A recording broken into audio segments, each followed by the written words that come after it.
السلام علیکم عزیز طلبہ، آج ہم عوامی مالیہ اور بجٹ کے بارے میں معلومات حاصل کریں گے۔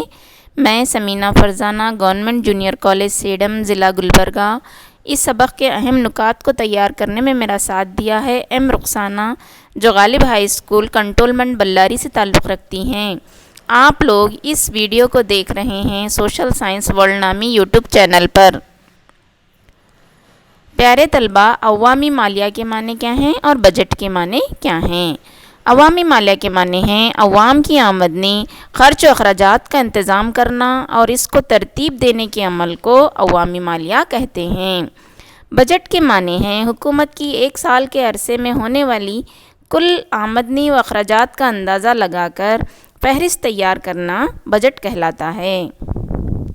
عوام خسارے کا مالیہ اور عوامی قرض، ریزرو بینک سے قرض لینا اور نئی رقم کو تشکیل دینا خسارے کا مالیہ کہلاتا ہے۔ ٹیکس کی آمدنی جمع بغیر سرمایہ آمدنی مساوی ہے کل خرچ۔ محصول خسارہ، محصول کی رسید منفی محصولات کے اخراجات۔ پرائمری خسارہ، مالیہ کا خسارہ منفی سود کی ادائیگی کو کہتے ہیں۔ بجٹ کا خسارہ، کل آمدنی منفی کل اخراجات و خرچ۔ عوامی مالیہ یا عوامی قرض کسے کہیں گے؟ حکومت داخلی اور خارجی ذرائع سے قرض لیتی ہے، اسے عوامی قرض کہتے ہیں۔ اس کے دو قسمیں ہیں، ایک داخلی اندرونی یا ملک کے اندر ملک کے شہریوں سے، بینک مالی اداروں سے جو قرض لیتی ہے اسے عوامی داخلی قرض کہتے ہیں۔ خارجی یا بیرونی قرض، بیرونی ممالک کی حکومتیں غیر ملکی مالی اداروں سے قرض لیا جاتا ہے، اس کو بیرونی عوامی قرض کہیں گے۔ عوامی آمدنی، سرمایہ آمدنی، حکومت کی طرف سے حاصل ہونے والی آمدنی کا مقصد معیشت کے مختلف شعبوں میں نئے اثاثے بنانے کے لیے استعمال ہونے والے آمدنی کو سرمایہ آمدنی کہتے ہیں۔ محصول آمدنی، حکومت کو مختلف قسم کے ٹیکس، بغیر ٹیکس کے ذریعوں سے جو آمدنی حاصل ہوتی ہے اسے محصول آمدنی کہتے ہیں۔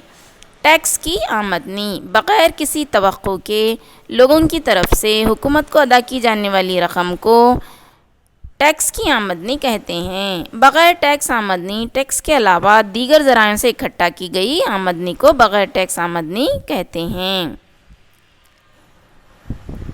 براہ راست ٹیکس، جس میں حکومت ٹیکس عائد کرتی ہے وہ خود اسے ادا کرتے ہیں۔ بالواسطہ ٹیکس، حکومت سے عائد کردہ ٹیکس کے بوجھ کو دوسروں پر منتقل کرنے کے عمل کو بالواسطہ ٹیکس کہتے ہیں۔ عوامی اخراجات، ملک کے تحفظ، حکومتی انتظامیہ، معاشی ترقی اور عوامی فلاح و بہبودی کے مد نظر مختلف سرگرمیوں کے لیے مالیہ خرچ ہوتا ہے۔ اس کے مقاصد ہیں معاشی ترقی کی رفتار کو تیز کرنا، صنعت، کاروبار، تجارت کی ہمت افزائی کرنا، زراعت اور دیہی ترقی کو فروغ دینا، سماجی و معاشی بنیادی سہولتوں کا انتظام کرنا، مکمل روزگار اور متوازی علاقوں کو فروغ دینا۔ تو یہ تھا آج کا سبق پیارے طلبہ، مجھے امید ہے کہ آپ نے اسے اچھی طرح سمجھ لیا ہوگا۔ شکریہ، اللہ حافظ، ہمیں اپنے دعاؤں میں یاد رکھیے گا۔